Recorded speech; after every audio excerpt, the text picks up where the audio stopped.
Bueno, lo que vamos a ver en este video es la resolución general del trabajo práctico número 4, que se titula Carteras, Riesgo-Rendimiento.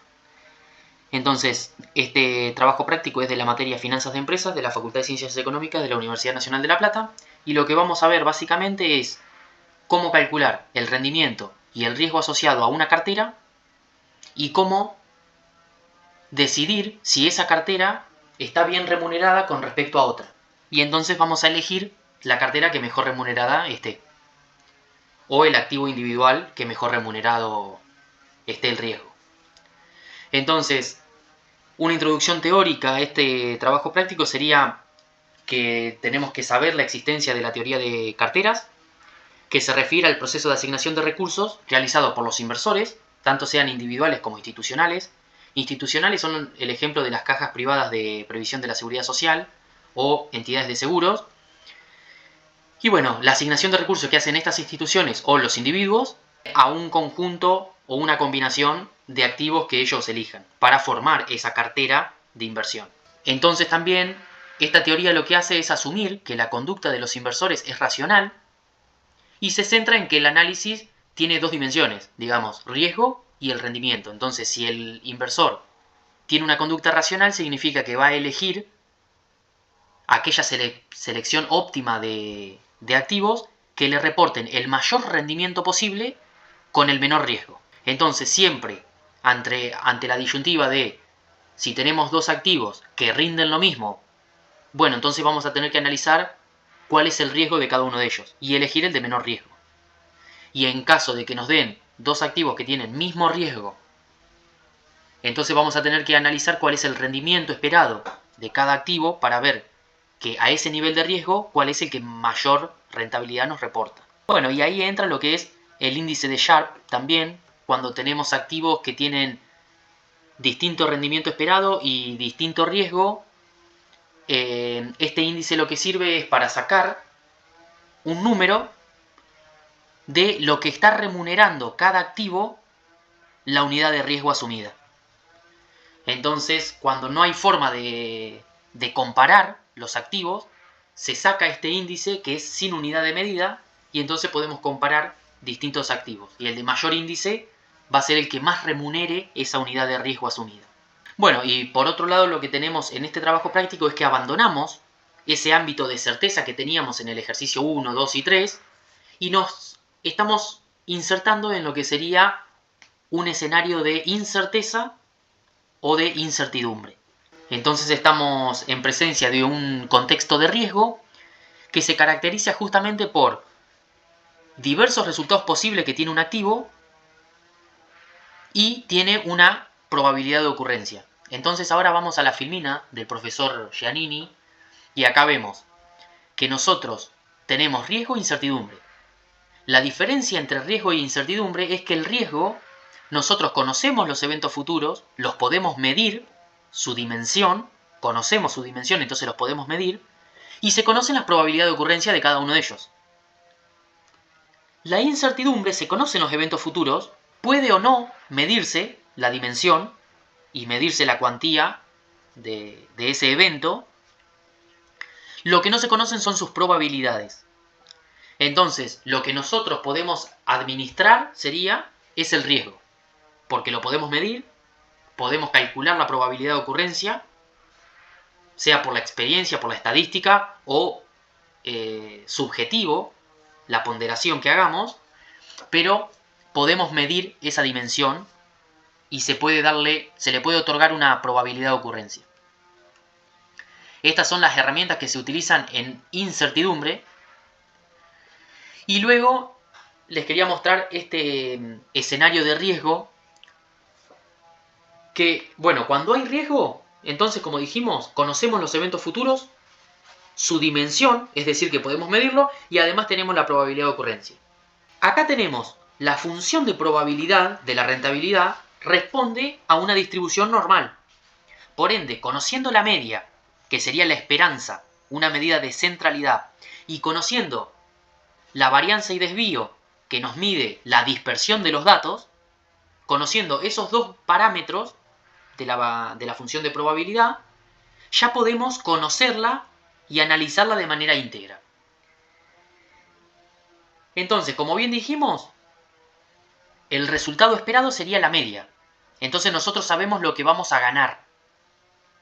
Y si conocemos el desvío, sabemos la dispersión de los datos, sabemos la volatilidad y entonces conocemos el riesgo. La volatilidad se asocia al riesgo. La volatilidad es la posibilidad de que la variable que nosotros estamos tomando, que es el rendimiento, tome otros valores y cuanto más diferencia haya entre esos valores, se dice que hay más dispersión de los datos, por ende hay mayor riesgo. Entonces, si esta campana es muy aplanada, significa que los datos están muy dispersos y por ende hay mayor riesgo. Porque tenemos mucha diferencia entre la medida de centralidad y los extremos de esos valores. Entonces, de todo este análisis, lo que nos tiene que quedar son dos conclusiones. La primera es que a mayor varianza, más dispersos estarán los datos y por ende la campana será más aplanada. Luego, cuanto más empinada sea la campana, menor es la volatilidad, porque quiere decir que los datos están más cercanos a esa media. Y por eso se hace empinada esta campana. Y entonces de ahí surge un ejemplo. Si nosotros dibujamos una campana exactamente igual a esta, pero desplazada hacia la derecha o hacia la izquierda, si la desplazamos hacia la izquierda, pero es exactamente igual, quiere decir que se mantiene el riesgo, porque se mantiene la dispersión de los datos. Pero si nosotros la corremos para la izquierda sería que la media es más chica que la anterior. Entonces tenemos un rendimiento esperado menor ante el mismo riesgo. Y si la corremos hacia la derecha, tenemos una rentabilidad esperada superior ante el mismo riesgo. Y entonces, como dijimos que el supuesto es que los inversores son racionales, nosotros vamos a elegir a un mismo riesgo el mayor retorno posible de la inversión. Entonces nos vamos a querer ir más para la derecha. Y bueno, acá terminaría más o menos la introducción teórica del trabajo práctico y ahora vamos a seguir con la resolución general del punto por punto. Entonces nosotros tenemos acá los objetivos de aprendizaje, los conceptos claves que hay que saber a la hora de resolver este trabajo práctico. Y acá empezamos con el desarrollo de la guía.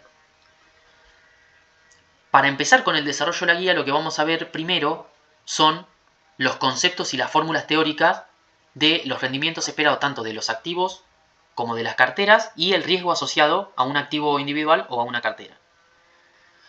Entonces, el rendimiento esperado de un activo es calcular los posibles resultados que tenemos, ponderados por su probabilidad de ocurrencia, y su sumatoria posterior. Entonces nosotros tenemos un activo que ante determinados escenarios, porque recordar que estamos en riesgo, entonces vamos a trabajar con escenarios posibles, y su probabilidad de ocurrencia. Entonces, la sumatoria de todos estos resultados posibles por su probabilidad de ocurrencia nos va a dar el resultado esperado del activo. Y luego, para determinar el riesgo del activo individual, lo que tenemos que calcular es la varianza, que como bien dijimos, es un estadístico de dispersión de los resultados posibles respecto de ese valor central que es el valor esperado, que es la media. Entonces, para la determinación de la varianza, lo que tenemos es la sumatoria de los cuadrados de los desvíos de cada resultado respecto del valor esperado, ponderado por la ocurrencia. Entonces, acá, ¿qué tenemos? Que tenemos el resultado esperado menos el resultado de un escenario. ¿Y esta diferencia qué es lo que nos está dando? Nos está dando la volatilidad que puede llegar a tomar esta variable. Por ende, esa diferencia lo que representa es el desvío estándar. Y nosotros lo elevamos al cuadrado porque está dentro de la varianza, que la varianza es el desvío al cuadrado. Y lo multiplicamos por PI, que es la probabilidad de ocurrencia. Y bueno, y la sumatoria de todos los escenarios posibles nos da la varianza. Y luego, esa varianza le calculamos la raíz cuadrada y nos da el desvío estándar, que es en sí el que nos mide el riesgo, porque la varianza no sirve para medir, porque nos da unidades de medida al cuadrado que no resultan de aplicación en la vida real. Por eso es que le calculamos la raíz cuadrada. Y luego el coeficiente de variación es una herramienta que nos sirve para comparar cuando tenemos activos que no son comparables. por ejemplo, activos que tienen distinta rentabilidad y distinto riesgo, no podemos decir cuál es mejor y cuál es peor si no sacamos un coeficiente que no tenga unidad de medida y que nos dé un número. Entonces, el coeficiente de variación lo que permite es que, como estamos tomando el desvío dividido el resultado esperado, como tienen la misma unidad de medida, se cancela esa unidad de medida y nos da un número sin unidad de medida. Entonces, el activo que mejor índice tenga, vamos a elegirlo, porque es superior al otro. Y bueno, hasta acá termina el análisis de un activo individual. Y ahora pasamos a lo que sería la rentabilidad de una cartera y el riesgo de un portafolio o de una cartera. Lo analizamos en conjunto. Y siempre vamos a tomar de a dos activos en el caso para el trabajo práctico. Para simplificar todo el análisis se hace para dos activos. Entonces, el rendimiento esperado de un portafolio es el rendimiento del activo individual por la participación que tenga sobre la cartera. Si yo tengo dos activos y compro el 40% de A y el 60% de B, tenemos que el rendimiento esperado de la cartera va a ser el rendimiento de A por ese 40% de participación más el rendimiento de B por el 60% de participación. Y eso nos va a dar el resultado esperado de la cartera. Y el riesgo vamos a utilizar esta fórmula, que es la varianza. Recuerden que sigma al cuadrado es la varianza y sigma solo es el desvío estándar. Entonces tenemos la varianza es igual a la participación al cuadrado del activo 1 por el desvío del activo 1 al cuadrado más la participación del activo 2 al cuadrado por el desvío del activo 2 al cuadrado. Más dos veces la participación de 1 por la participación de 2 por la covarianza entre el activo 1 y el activo 2. Entonces lo que vamos a tener que analizar ahora es qué es la covarianza y cómo impacta sobre la varianza y el riesgo. Y bueno, y acá tenemos otra forma de expresar la fórmula de la varianza, que es la doble sumatoria del múltiplo entre los desvíos y la covarianza. Pero entonces, ¿qué es la covarianza? La covarianza es el estadístico que refleja cómo se comportan dos activos relacionados entre sí y no de forma individual. Entonces, ¿cómo se relacionan entre los activos que estamos analizando? ¿Y por qué surge el análisis de la covarianza? Porque la covarianza, dentro de las carteras, explica el 90% del riesgo, mientras que la varianza solo explica el 10% restante. Entonces es un componente que explica un porcentaje muy alto del riesgo de los activos y de una cartera. Y entonces, ¿por qué ahora pasamos a hablar del coeficiente de correlación? Porque el coeficiente de correlación lo que mide es la intensidad de la relación entre estos dos activos, entre sí, y el sentido de la relación. Entonces nosotros teníamos que la covarianza es el desvío de 1 por el desvío de 2 por el coeficiente de correlación. Y el coeficiente de correlación justamente es la covarianza dividido los desvíos de los activos que estamos analizando. Entonces, ¿por qué decimos que el coeficiente de correlación mide la intensidad? Porque es un coeficiente que va de menos 1 a 1. Y entonces, la intensidad está determinada por el número, por la proporción. Es decir, si dos activos están correlacionados de forma positiva 1, significa que si uno sube 10%, el otro sube 10%. Si la correlación es menos 1, significa que si uno sube 10%, el otro va a bajar 10%. Entonces la intensidad la mide ese número. Y el sentido la mide el signo del número. Entonces, si por ejemplo nosotros tenemos que dos activos están correlacionados 0,5, positivo, esto quiere decir que si uno sube 10%, el otro va a subir 5. Por eso es que el número mide la proporción y el signo mide el sentido de esa relación. Si son opuestos, si van para el mismo lado, etc. Y entonces acá están las fórmulas más importantes que son las que vamos a usar. Y por último es el índice de Sharpe, que es otro índice que sirve para comparar activos cuando tienen distinto rendimiento y distinto riesgo y no podemos determinar a simple vista cuál es mejor. Bueno, entonces se tiene que hacer un análisis de un número que no tenga unidad de medida para poder comparar distintos activos. Entonces, en este caso, también tenemos el rendimiento esperado menos la tasa libre de riesgo dividido el desvío, que también es un porcentual. Entonces, la unidad de medida se va y nos da un número. Y bueno, y acá tienen toda la explicación para leerla, pero yo puse acá, dicho más fácil, el índice de Sharpe lo que nos dice es cuántos puntos de rentabilidad tenemos por cada unidad de riesgo. Es por ello que la inversión de mayor índice es la que debe ser elegida. ¿Qué quiere decir esto? Más simple aún, que el índice de Sharpe lo que nos dice es cuántos puntos básicos de tasa nos está pagando la inversión por cada unidad de riesgo que nosotros asumimos con esa inversión. Entonces, claramente, el activo que mejor remunere el riesgo es el activo que nosotros debemos comprar. Y entonces, ya yendo a una resolución general de este trabajo práctico de cómo tenemos que pensar los ejercicios, en el ejercicio 1 tenemos que un inversor racional nos pide que seleccionemos las carteras. Y entonces, ¿qué fondo le vamos a recomendar en el inciso A? FIMA, porque a mismo riesgo tiene mayor retorno. En el inciso B vamos a elegir el Quinquela, porque al mismo retorno tiene menor riesgo. En el 2 dice, indique si cada una de las siguientes afirmaciones es verdadero o falso. La A es falsa, porque no es necesario para diversificar que los activos en los que vamos a invertir no se correlacionen o que lo hagan de forma negativa. Simplemente con que cambie la intensidad de la correlación, ya estamos diversificando, por más que sea positivo. Si la correlación entre dos activos es de 0,75 positivo, ya estamos diversificando. Estamos disminuyendo el riesgo.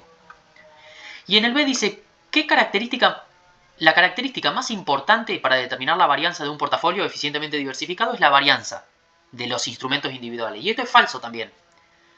Porque lo que explica la mayor parte del riesgo es la covarianza, que es lo que acabamos de explicar. Que es el múltiplo entre los desvíos por el coeficiente de correlación. En el 3 nos pide calcular el rendimiento medio y el desvío estándar de una acción, o sea que acá nos pide de un activo individual, y esto va a estar el retorno esperado de cada escenario por la probabilidad de ocurrencia. Y el desvío va a surgir por la fórmula que vimos del desvío estándar para un activo individual. En el caso 4 ya tenemos la composición de dos carteras. Nos dan dos acciones con el rendimiento esperado y el desvío. Y entonces, con esos datos, nosotros ya podemos calcular, mezclando la participación que nos da el inciso A, ya podemos calcular la rentabilidad esperada de la cartera. Y para el riesgo, tenemos el coeficiente de correlación. Y con este vamos a calcular la covarianza. Una vez calculada la covarianza, calculamos la varianza y luego sacamos el desvío. En el B tenemos que tomar un distinto índice de correlación y ver ese efecto, entender qué es lo que cambia de la ecuación. En el inciso C nos pide con 1 y dice cuál sería el desvío estándar del portafolio. Y bueno, en este caso, el desvío da exactamente igual, como no estamos diversificando porque la correlación es 1, el desvío nos da igual a la ponderación de los desvíos individuales de cada activo multiplicado por su participación en la cartera. Entonces, el D justamente nos pregunta eso. Compruebe que el desvío estándar de la rentabilidad del portafolio del punto anterior es equivalente al promedio ponderado de los desvíos de los activos que integran la cartera. ¿Es este resultado siempre válido? Y sí, mientras que el coeficiente de correlación sea 1, siempre va a ser igual el desvío porque justamente no se logra el objetivo de la diversificación. Porque que la correlación sea 1 significa que si uno sube 10%, el otro sube 10%. Si el otro baja 50%, el otro baja 50%. Entonces vos al riesgo no lo estás mitigando, no estás diversificando por más que agregues más activos a la cartera. Y bueno, y después dice, considerando una tasa libre de riesgo del 12%, ¿qué especie resulta más atractiva? Y acá implícitamente lo que nos está pidiendo es calcular el índice de Sharpe, que es el resultado esperado del activo menos esta tasa libre de riesgo dividido el desvío. Eso nos da un índice que es el índice de Sharpe. Y el de mayor índice es el que mayor está remunerando ese riesgo asumido. La unidad de riesgo asumido. En el inciso 5 es similar, nos dan precios de las acciones con los diferentes escenarios, las probabilidades de ocurrencia, y nos da también el índice de correlación. Y entonces se calcula todo lo mismo. En el inciso 6 nos dan estos datos, que serían los escenarios de expansión, condición actual y recesión, la tira esperada de cada proyecto de inversión, las probabilidades de ocurrencia, y nos dice calcular el retorno esperado, el coeficiente de correlación. Por ende, nosotros acá tenemos que calcular la covarianza con la fórmula que les mostré anteriormente. Dice qué sucedería con el riesgo de la cartera si aumenta la participación de A. Y entonces, en base al riesgo que nos dé en A, en el inciso A, bueno, ahí tenemos que analizar cuál de los dos activos tiene mayor riesgo y ver cuál tiene mayor remuneración por esa unidad de riesgo. Y está bueno ese inciso D de verlo puntualmente. Y luego en el ejercicio 7 nos da estas acciones con estos datos, el retorno y el desvío, y lo que nos pide es que nosotros calculemos el índice de Sharpe y las ranquemos en cuál es la mejor, así sucesivamente. Entonces lo que nosotros tenemos que hacer acá es a este retorno restarle la tasa libre de riesgo y dividirlo por el desvío y ver cuál es el de mayor índice de Sharpe, y así los vamos rankeando a las acciones. Así que espero que este video les sirva como para que ustedes lo vayan a resolver solos, y después nosotros vamos a ir viendo en videos posteriores la resolución particular de cada uno de los ejercicios de este trabajo práctico.